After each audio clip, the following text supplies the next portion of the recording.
right, so what I want to talk to you about, and actually I'm really hoping that this will be interactive, and I want to make sure that we have the opportunity to also hear from you, is really looking at leadership today. And specifically from the lens, two different perspectives. The first one is for you as learning and development experts. I'm hoping to maybe inspire you with some of our research, some of our experience of the critical core strategies that we hope the leaders of today, for the leaders of tomorrow, start to introduce into their learning journey. But all of you are leaders in the room, so I'm also hoping that each of you as leaders might take away one or two tips that will actually be helpful to you in your own leadership journey. Does that sound like a good plan? Yes. All right, so let's get started. If we're going to focus on leadership, my first question is, how many of you think it's really easy to be a leader? Nobody? Because if somebody does, then you could come up and do the talk if you wanted to. No. All right. How many of you, so I'm guessing then that you think leadership is kind of tough, right? It's a tough job today to be a leader. How many of you, is there anybody out there that thinks, you know, leadership is kind of tough today, but tomorrow or maybe next week or maybe next month it'll get easier? No optimists in this room, seriously.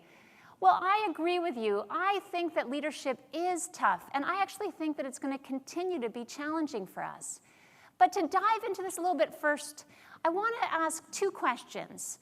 The first one, if you just reflect for yourself in terms of leaders that you've had the opportunity to work with, what are some things that motivate you, leadership behaviors that motivate you, and some leadership behaviors that demotivate you? And let's just shout those things out. What are some things that you find motivate you, leadership behaviors that you find really motivational? Growth mindset, fantastic. What else? Treat people like human beings, that's a very good one. Yes, what else? Empowerment. What other leadership behaviors motivate you? Enablement, what else? Trust, encouragement. How about some behaviors that demotivate you? What's been your experience? And if your leader is in the room, just say it's somebody else that you worked with. What are some things that demotivate you? Micromanagement, not listening. Is that what I heard over here? Yeah, what else? Emotional, yes, what else? Sorry? What was the one over here? It's lack of integrity. So would you all agree the things that you talked about in terms of empowerment and trust, engaging, treating people like human beings, they're kind of like, do we all agree that those are the things that we all aspire to in terms of ourselves as leaders, as well as what kind of leaders we would like to work with? Does that make sense? We all agree with that? And the things that you all described as the things that are not so great in terms of leadership, would we all agree that those, like micromanaging and some of the other things, lack of integrity? So what's interesting about that is we are actually already all leadership experts, right? I mean, we all already know the kinds of things that we would like to see and aspire to in terms of leadership, and we all know the kinds of things that we don't like. So truthfully, why is leadership so difficult? We all know exactly what we want, what we aspire to. Why is it so hard? And for that, that was really one of the fundamental questions that we wanted to explore in looking at leadership today and really trying to get behind it and understand it. And what we found is that today there is what we experience a leadership crisis. And I'll give you some stats and some studies to back this up.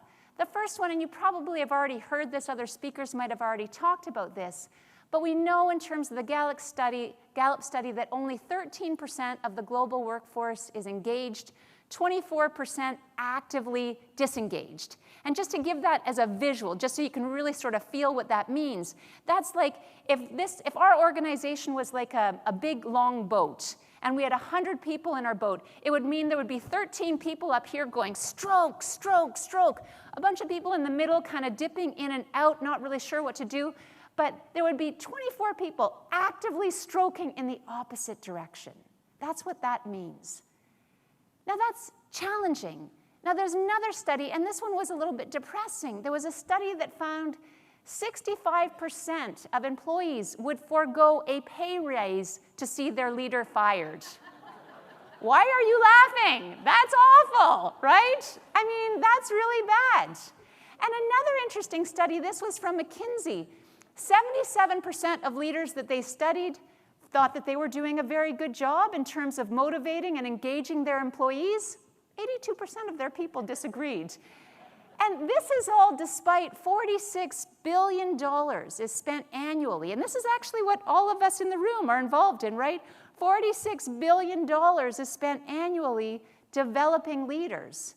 So the question is, what are we getting for that money if we're seeing all these dismal statistics in terms of leadership outcomes? And what we really wanted to do was we wanted to try to, as I said, put our research hats on, and we really went in search for evidence-based leadership, wanting to find out what were the challenges that leaders were facing today, and what were the things that were actually going to, evidence-based, demonstrate success for leaders in the future.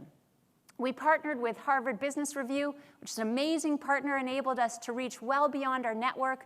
We were able to assess over 35,000 leaders in 72 countries. We interviewed over 250 C-suite executives. We engaged with leading researchers. And we also engaged, and you can see these are some of our global clients, over 350 organizations that we were able to look in terms of field studies and work. So a lot of background in terms of our research and our engagement, and I just want to thank so many of the people up there that really helped us gain these insights. And what I want to share with you is some of the things that we found. The first thing that we found, and this is something I'm sure you can all relate to, is the workforce has changed. In terms of what people are expecting today from their leaders and from their organizations is radically different than when I started out in my career. People now today, and you could say that this is millennials and the next generation, but it's actually, I think, for all of us.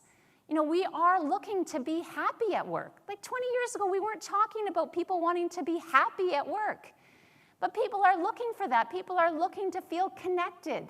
They're looking to be able to make sure that they feel that they're contributing positively. They want to have a sense of meaning and purpose.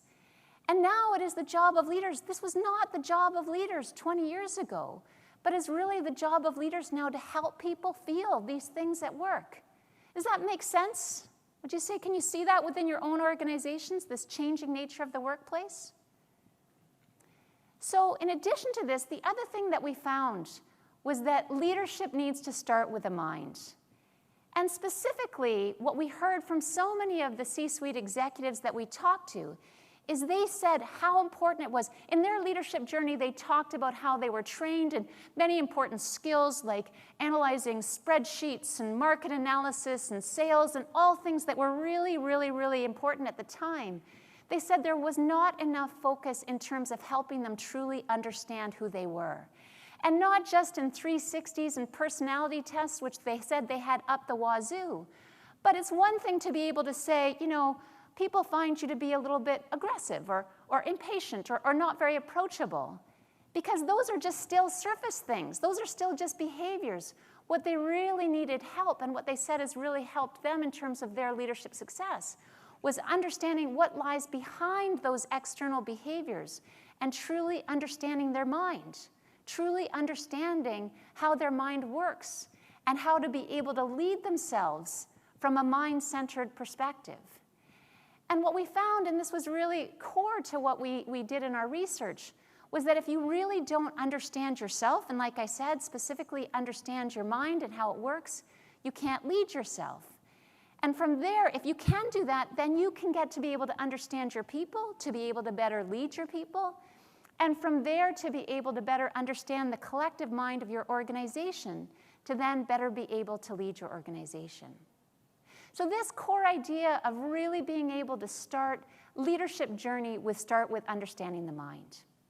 Now the third thing that we found, and this is really where we'll spend most of the time in the talk today, is 3 core qualities that we found to be critical to leadership success in the 21st century. The first one being mindfulness, the second one being selflessness, and the third one being compassion. And what I want to do in the next little bit of time that we have is I'll walk through each of these, tell you a little bit about it, give you a chance to be able to experience it, and give you some tips of potentially how to bring it into your day-to-day leadership. Does that sound like a good plan? Yes? Are you still with me? Yes. Yes. Okay, great. So just to give some context around that, are most of you people familiar with neuroplasticity? Yes, you're all good on that. Yeah, so the nature, our changing nature of our brain. So just wanted to put that into context because as we start to talk about mindfulness, selflessness, and compassion, if these inspire you at all, the cool thing is, because our brain is plastic, we know that we can actually rewire our brain. So if we want to be able to be more mindful, more selfless, or compassionate, we know that we can train ourselves to be able to acquire those skills. So now to dive into mindfulness, the first cornerstone. And maybe I'll just ask, so starting out with, how many people know a lot about mindfulness? Not very many. Okay. How many people didn't hear the question? Just out of curiosity. All right. So maybe then to just start out with, if most people haven't heard of mindfulness, to give a common definition, let's just say for now that mindfulness is basically about being present. It's about being focused, being aware, and being able actually to just be here now. Does that make sense as a simple definition that we can work with going forward? So to give some context around that, this is Dominic Barton. He is the CEO of McKinsey, global strategy consulting firm. And just to give you a sense, when we sat down with him and he shared with us a little bit of like what his daily work looks like. He travels over 250 days per year. He told us that he rarely sleeps in the same hotel room twice. His day starts out at 7 a.m. with a breakfast meeting, and he goes back to back to back all the way till 8 p.m. when he's just finished his last dinner meeting, and then he catches up on the 200 to 300 emails that he's received over the course of the day, and then he does private things and eventually goes to sleep and gets hopefully a good night rest. His life is so busy, he even shared with us that his time is so precious that people actually book extra tickets on airplanes just to travel with him so they can have a meeting with him. Now, maybe you can't relate to that busyness, but what was really interesting when we asked him, Dom, tell us, like, what is critical to leadership success in the 21st century? And he said one thing, being present. He said, because if you as a leader, if you are not present with your people, present with the task at hand, you are wasting your time and everyone else's. And for him, it was that simple. And that's really, like I said, what mindfulness is all about. But what was interesting for us is when we looked at our data, when we looked at the leaders that we surveyed and we talked to them about, what is your experience with being present? What is your experience with mindfulness? What we found is that 73% of leaders that we surveyed feel unmindful most of the time. 73%. Leading them to say 65% of the time they fail to complete their tasks because they're not paying attention. And 67% of the leaders that we surveyed described their minds as being cluttered. One executive actually described it to me like this. He said, Jacqueline, he said, it's like my brain is full. Like there's just no more space there for additional information. I can't be creative. I can't think out of the box. My mind is just full. And he said, the scary thing about it is that when I look around at the other leaders in the room, I think their minds are full too. How are we going to address the disruption that Chad was talking about, the changes that we need to be able to respond to the market trends and all of the complexity that all of us are facing in all of our businesses if we're all walking around with full brains, with no more capacity to learn? So this idea of what we're all facing in terms of the challenges, when we looked at it in terms of, again, the leaders that we surveyed, 96% of them said they would like to be more mindful. And so it's interesting then, if we look at, well, what's behind this? Why are we all experiencing this? Why is it so hard to be present today? And what we believe the core reason, the critical challenge that we're all facing is something called attention deficit trait. Are many of you familiar with attention deficit disorder? Yeah, neurological condition making it difficult for us to pay attention. Attention deficit trait is exactly the same in terms of its outcome, but it's created by our environment. Does that make sense? So let me ask you this, and I'll just ask you to shout this out. If I were to ask you, how often do you think what percentage of time do you think you're not paying attention during the day? What percentage of time is your mind wandering, you're not actually here? What percentage of time? Throw out some numbers. 90. It's not that bad. It's not that bad. No, the research suggests that basically 47% of the time, our mind is wandering. Now, what that means, just to be really clear, just to make it real, what that means is I can see all of you in the room. Some of you have left. Some of you are thinking about lunch. Some of you are thinking about the sessions before. Some of you are thinking about what sessions you might happen to go to next. Some of you might be thinking about work. Some of you might be thinking about random thoughts that don't even make sense. You could even be looking right at me. It doesn't mean you're paying attention. And that's really so important for us, especially in the learning field, to understand. Because if we're not paying attention, if our mind is wandering, we're really missing out. And if you look at that from a workplace perspective, basically it looks like this. It means that half of the time, basically, we can be present, we can be engaged, we can be focused, we can be resilient, we can be creative, we're nice to work with because we're actually here. And the rest of the time, not so much. We're distracted, we're on autopilot, we're cognitively rigid, we're frenzied, we're stressed, and other things. So this is, for me, a real call to action in terms of the importance for all of us to start paying attention to paying attention. Now, if I've been talking a lot and some science and some background, but should we make this a little bit more interesting? Do you want to do a little test? Are you game for that after lunch and everything? Yes? I'm going to do it anyway, so it'd just be easier if you said yes. That would make me feel better. All right. So what I want to do, just a little experiment. We're going to test your level of attention. All right? You ready for it? Okay, so what I want you to do is I want you to have one thought. So you can pick any thought you want. I won't ask you to share it. But the rule is that you can only think of that one thought and nothing else for 30 seconds. Are the instructions clear? Does everybody have their thought? Yes. Ready, set, go. All right, and stop. How'd that work out? Hard. Were the instructions not clear? No? Why was it hard? What happened? One thought went to another. Did other people have that experience? No. What was your experience? Oh, you have to, okay. Do you want to go? It's okay. Go right ahead. Some thoughts are very important to be able to take care of. That one is a very good one. All right, what about other people? What were some of your experiences? What else happened? Did it? Yeah?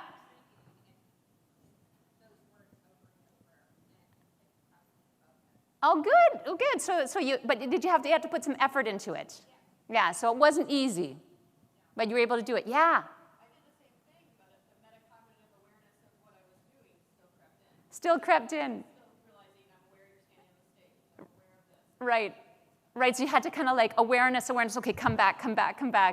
So what's really interesting about that is that it was only 30 seconds.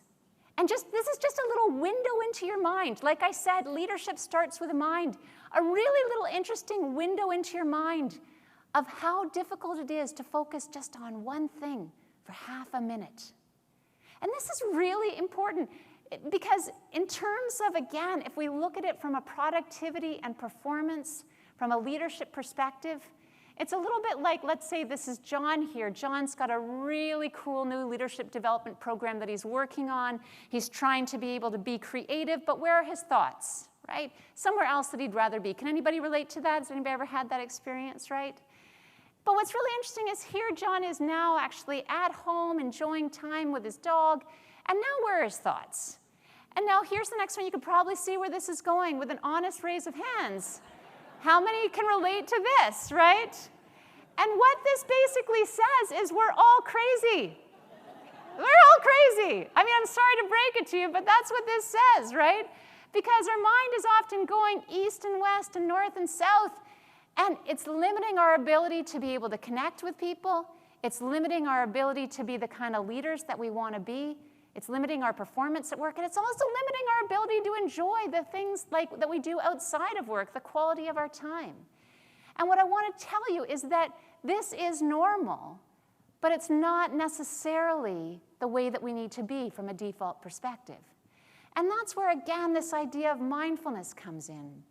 So mindfulness is basically a way of being able to manage our attention. I know you work in busy, demanding environments. I know you've got lots of pressures that you're facing. But mindfulness is a way of being able to tame the wandering mind, to be able to manage your attention so that you can focus on the task at hand. And the cool thing, like I said, is because of neuroplasticity, we can, if we find this idea valuable, if you think that it would be valuable to be able to tame that wandering mind, even just a little bit, it's trainable. You can basically go to the gym for the mind. And what I want to do is I want to invite you, if you're comfortable, is everybody okay if we actually did like a really brief mindfulness training exercise to just get a little taste of it? Rewire the brain to be a little bit more focused. Does that sound good? All right, that was a very enthusiastic yes, thank you. All right, so what I want to walk you through, and as I said, this is a very basic mindfulness training exercise, but do not be fooled by how simple it is. It is absolutely backed by research, and it's been tried and tested in organizations, corporate environments around the globe. It's designed to be simple by design, because if I came here and gave you something complicated, that would not be kind, and it would not then be something that potentially, if you found it valuable, you could take away from this session and try out on your own following. So the method is simply called the ABCD method. And I'm just going to walk you through it, and then we'll experience the practice together. So starting out with the A is for anatomy. And you might say, well, Jacqueline, why have you been focusing so much on the mind, and now you're talking about the anatomy? What's my body got to do with this? Well, basically, what we want to make sure is that our body doesn't get in the way. And oftentimes, our body does get in the way. So I'm going to invite you all, you've been sitting for a while, to just stand up for a moment. Let go of anything that you might have in your hands. Just stand up.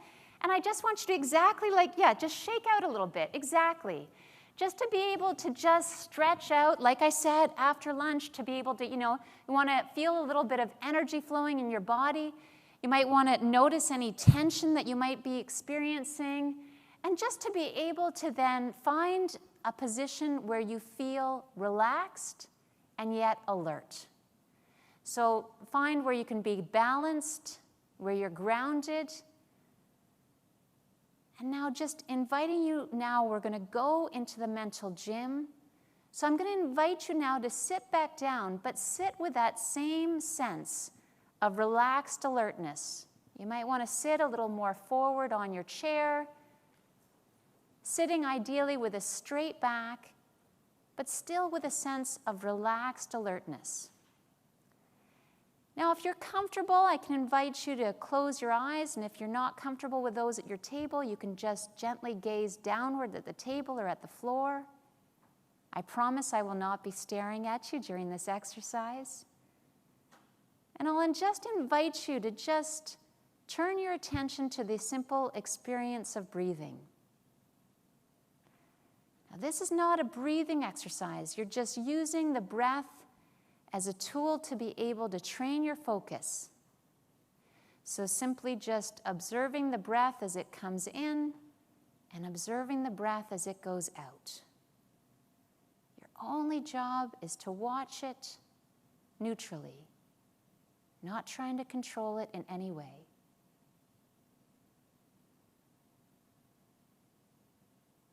And now the C in the method is for counting. And what I'm going to invite you to do is when you breathe in, you breathe out, count silently to yourself 1. The next in-breath, the next out-breath, count 2.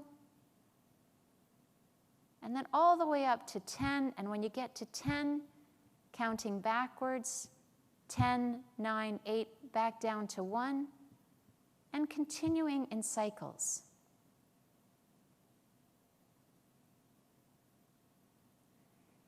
Now, if at any point you get distracted by a sound, by a sensation, or by a thought, celebrate that moment of awareness.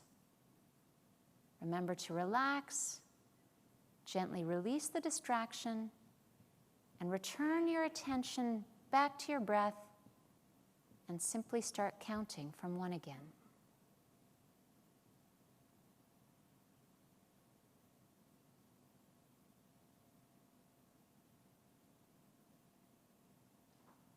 All right, when you're ready, letting go of the practice and returning your attention to the room. All right, what I'd like to invite you to do is think of one thing that you liked about that exercise and one thing that you found challenging.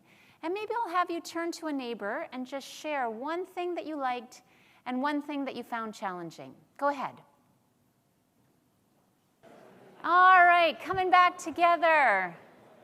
Who would like to share one thing that they liked about that exercise? One thing that you liked. Anyone? The counting. You found that helpful? Yeah, it was new for me. I appreciated that. Oh, great. Thank you. Anything else? What did people like? The simpleness of it. Very good. Great. What else? Are you all saving up for what was challenging? Yeah? Okay, what was challenging? What did you find difficult? All of it? Did I hear that right? What specifically, though? Why was it challenging? Just to stay focused during the whole thing? Yeah, absolutely. What was it? Because you kept on getting distracted? Yeah, I would be on number 3 and start thinking about something else. But did you come back? Tried. Yeah. Now, just to be really clear, thank you so much for sharing, because this is such an important point. The key thing, especially when you set it up for you guys, you're super smart, probably all overachievers. You set up this exercise and people think the objective is to get to 10 and back to 1 and actually have, that's not the objective of the exercise. That's the method. But actually the objective of the exercise, which it actually sounds like you did very well, is to notice when you get distracted and bring your attention back. Because that's actually when you flex the muscle. So if you found that you got distracted a lot, but you noticed it and were able to redirect your attention, that's actually really good training, even if you did it 20 times. Because that's actually, every time you do that, that's actually how you build the attentional muscle. So it sounds like even though it was frustrating, it actually could have been good training. Maybe? Maybe? Anybody, did anybody feel a little bit drowsy?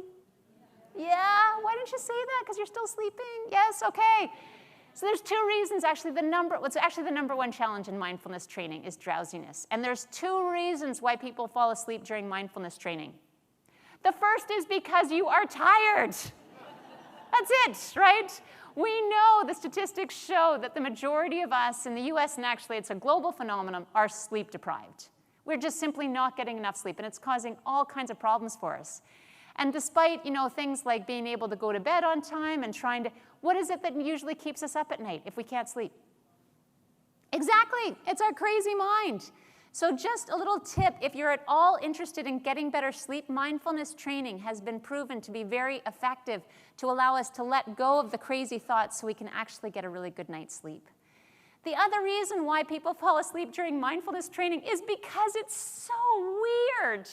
I mean, like, seriously, how often in a busy workday or in a conference with lots going on does someone tell you to sit still and be quiet and be silent and slow down? I mean, that's so weird to the busy, hectic pace that most of us experience in our day-to-day work existence. And so when you do that, your mind might say, oh, this is so nice, it's nap time. And it's because, and this is really something so interesting about mindfulness training, is what it's allowing you to do, it's the invitation to slow down a little bit.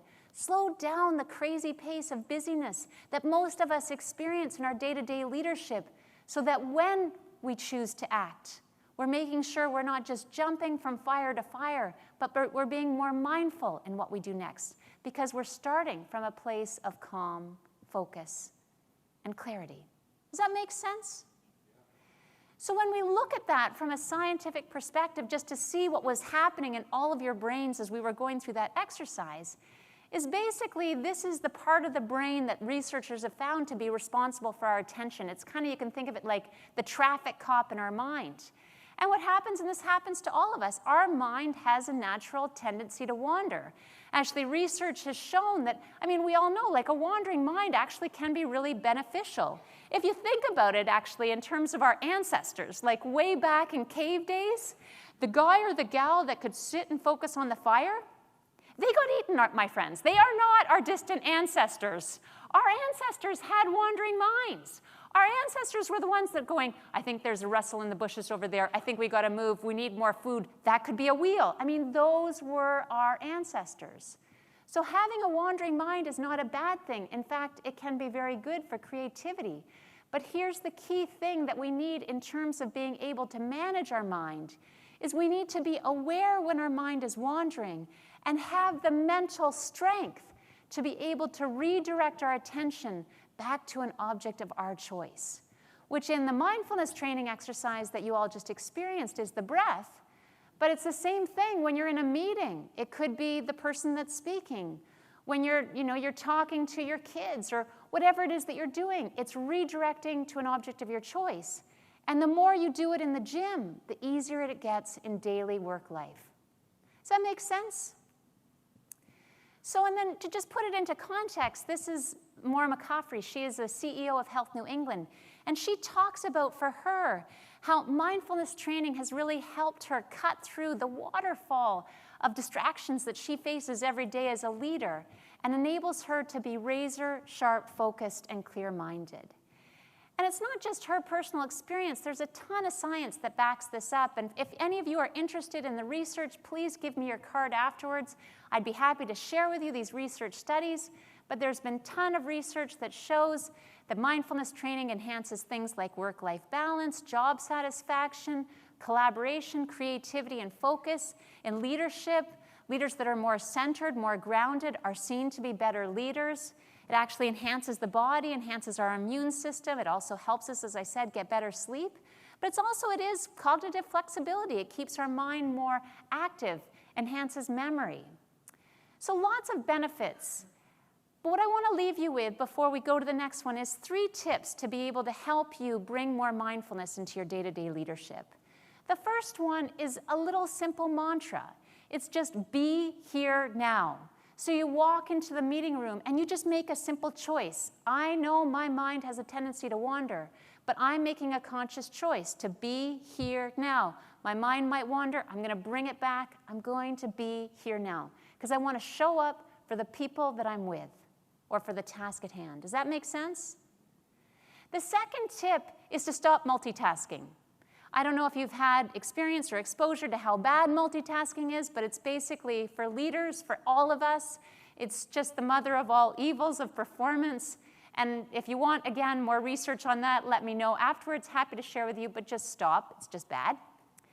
In addition to that, there's actually, if you were interested in doing a little test on how mindful you are, just go on to HBR. It's a free little assessment, mindfulness assessment. It actually helps you to put yourself in a quadrant, a matrix of mental effectiveness, to be able to test your mindfulness and some additional resources and tools.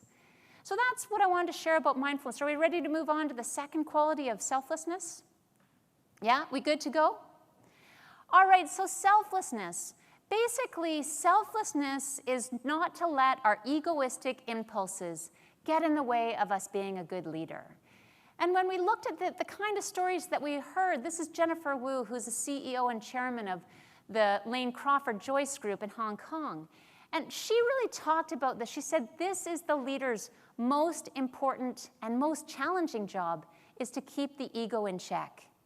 Now, this really is important because for all of us as leaders, it's actually one of the things that when you get promoted into a leadership role, they should really put a disclaimer, a warning sign on it that says, warning, leadership will make your ego grow.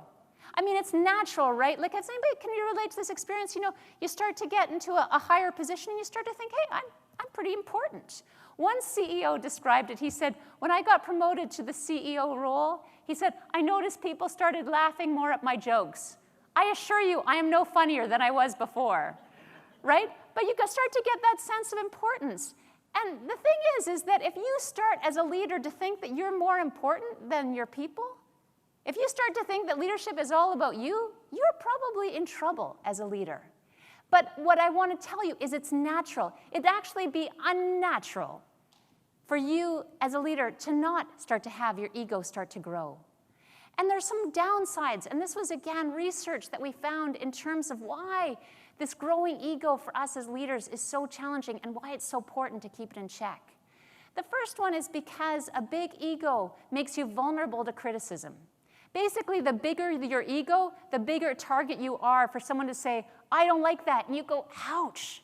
So it makes you more vulnerable to criticism, and especially for all of you from a learning perspective, I'm sure you've seen leaders with a big ego that they are hard to support in terms of their development journey, correct? In addition to that, a big ego makes you vulnerable to manipulation. What we saw in the research, and again, you've probably seen it in real life, is a leader with a big ego, you can say, hey, do this, it's gonna make you look good. Don't do that, it'll make you look bad. And basically, as a leader, you will be susceptible to other people's desires and wishes as opposed to what maybe is in your best interest or the best interest of your organization. In addition to that, what we found, and this was actually really depressing but so important, is that a big ego actually corrupts your behavior. And specifically for leaders, we found that as leaders rise up in the ranks, they are more susceptible to rude, selfish, and actually unethical behavior. It's kind of like I said, the warning sign that should go on the job. Warning label, this could make you not such a nice person. This is all really important for us to understand. In addition to that, the research shows that it narrows our vision. We get more susceptible to something called confirmation bias, which is basically wanting to see things as we would like to see them and not seeing things as they really are. And the final thing that we saw is it can kind of put you in a bubble. People don't tell you what's really going on. You're kind of in this protective casing, and you don't really know what's going on. One of the examples of that, this is Cees Hart, who is the CEO of Carlsberg Group in Denmark. And he talked to us about his first day on the job as CEO. And he said his EA came up to him and said, I've got this magic little card for you. This is actually, you can see this is the Carlsberg building in Copenhagen. It's got 28 floors. And he says, what does this magic card do? And his assistant said, well, when you want to go up or down the elevator, you take this card and you put it here. There's only 2 elevators in this building, by the way. Hundreds of people work here. Only 2 elevators. It's an old building, and so they go really slow. And she said, but when you put this little card here, it blocks off the elevator so that only you can use it. So you're able to get up and down without being interrupted by all of the other people that work in all of those floors. And by the way, your office is up at the top. It's in a corner office. It's beautiful, great view of the city. Welcome to the job. He went home and he said, this is crazy. He said, if I'm in this bubble, even in like the bubble of the elevator, and I don't see or talk to anybody, how am I going to know what's going on? And not only that, it's incredibly rude. All of these other people are important too. They have busy jobs and activities. And if I'm the only one that gets to use the elevator, and I go in and out of the building a lot. So he came in the next day, he gave away the key card, he's moved his office to the first floor in an open office plan. And when you walk into the Carlsberg building, you may run into Cees Hart, and you could say hello to him because he wants to know what's going on in his organization, and he doesn't want to be in a bubble. So that's really what selflessness is. And again, do you want to give it a little test for yourself to see your own ability to be a little bit selfless? You guys game for that? Little exercise, little fun little exercise? Yes? I'm going to do it anyway again, but it would be great to get your support. All right. So what I want you to do, a little exercise. This is about speaking selflessly. And what I want you to do, again, you'll turn to a neighbor, and I want you to tell your neighbor about your day. We'll start, and we'll have 1 minute each, and then we'll switch. So pick somebody who's going to go first, and then we'll switch and have the other person go. So just simply tell the person about your day from when you got up in the morning. But here the key thing is you cannot use I, me, my, or mine. Are the instructions clear? All right, ready, set, go. First person. All right, and stop. Okay, how many actually managed? All right, we've got somebody over there. How many else? Anybody else manage? We've got one person. Yes, over here. Yeah, what'd you do? What was your secret? Yeah. Yeah, great, great. Yeah. Yes, exactly. Fantastic. Did you find that a little hard, though? Yeah? And what's interesting about this is that, again, from a neurological perspective, that is a hard exercise. What we know from a neurological perspective is we have a natural self-referential orientation. I do see the world through my eyes. I have my perception. But it's a really interesting exercise because, again, if we're trying to think more not so much about me, thinking more about us, thinking more about the team, thinking more about what we can achieve together, it's just a simple little way to challenge us to get out of that natural egocentric, I-focused orientation. And again, the interesting thing about this is there's a ton of research that shows that being more selfless, being less egocentric actually is really valuable from a leadership perspective. It enhances engagement, it enhances a sense of belonging, team citizenry behaviors, and actually in terms of an active use of we, she, and you actually improves your happiness. The alternative, there was a very interesting study that showed that frequent use of I, me, and my is correlated to high blood pressure, heart disease, and mortality. Think about that the next time you use an I statement. And the other thing is just, in terms of credibility, like what we know is using more inclusive terms actually makes us be perceived as better leaders. And other-oriented leaders are just seen as being more successful. So some tips in terms of wrapping up this idea of bringing more selflessness into your leadership.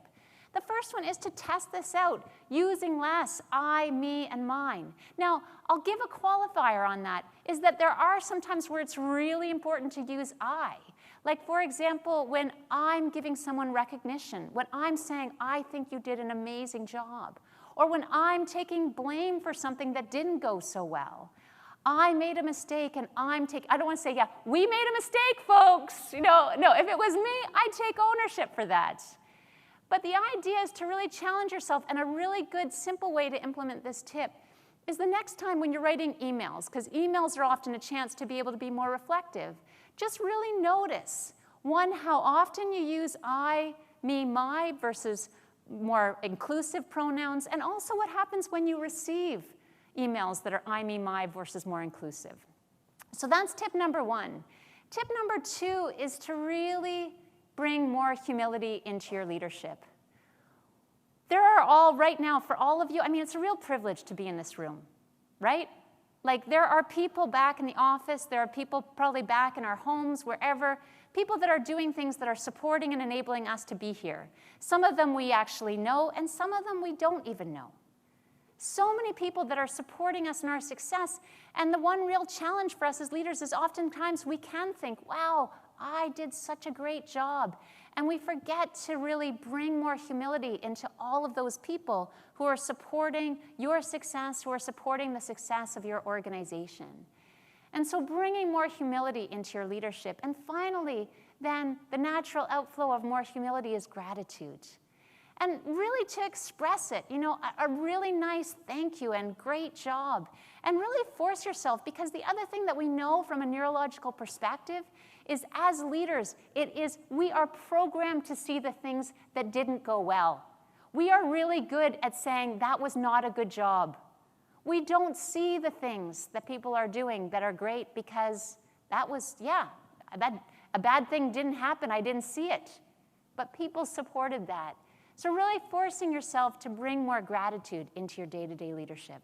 Does that make sense? You guys ready to move on to the third quality?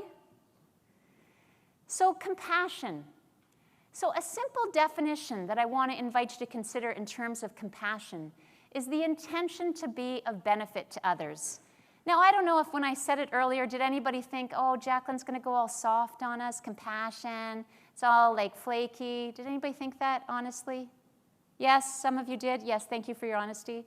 So what I want to share with you, and this was really inspiring to us in terms of our leadership, in terms of our research, I should say, is that when we heard leaders talk about compassion, they did not talk about it from a soft perspective. They talked about it from a hard business imperative perspective. And one of the leaders that we heard this the most, and this was actually really inspiring, and it's great to be in a Marriott hotel, this is Arne Sorensen. He's the CEO of Marriott International. And now with their recent integration of Starwood, it is the largest hotel chain in the world, over 750,000 associates worldwide. And what's really interesting about Marriott, for those of you who may know the story or may know the history, is that J.W. and Alice Marriott in 1927 started with a 9-stool pop shop. And at that early days, one of the things that they decided, they had this very simple business philosophy. The philosophy was, if we take care of our people first, they will take care of our guests, and business will take care of itself. And what was really interesting is just shortly after 1927, we know what happened: stock market crash, depression, little pop shop. What are you going to do, right? Times are tough. Well, for them, they didn't lay people off, and they found that their people were not doing well because they didn't have access to good health care. So they brought a doctor on board, on staff, to take care of their people. Now you could say, well, that's really nice, really easy to do for a little pop shop. Now you fast forward many years later, 9/11, terrorist attacks. Occupancy rates, now Marriott is a global organization. Occupancy rates went from 75% to 5% overnight because people stopped traveling. What are you going to do? And what Arne and Bill Marriott Jr. and the team decided is, instead of doing massive layoffs, they looked for education programs. They looked for everybody to take a hit in terms of their hours so that not too many people would lose their jobs. And they also made sure that everybody kept their benefits. They did everything they could, even when times were tough. Because many organizations say, yeah, we put our people first. But when the rubber hits the road, they don't actually follow through. And what Marriott has chosen to do is really make sure they follow through. And when they say they put their people first, they really do efforts to be able to take care of their people. And again, they're not perfect, but it's a business philosophy that they see as being fundamental to how they're going to be successful. And those engagement scores I showed you earlier, Marriott has blown the records in terms of their level of engagement and their positive engagement scores year after year after year because of how well they take care of their people. So that's why this idea, and just really want to introduce this idea of, when we talk about compassion, it's not about being soft. It's really about not just being nice. It's really about bringing wisdom into our leadership. And that's why we thought, just to help you kind of position it in your mind, is when we look at the difference between being compassionate versus being indifferent, having wisdom versus being ignorant.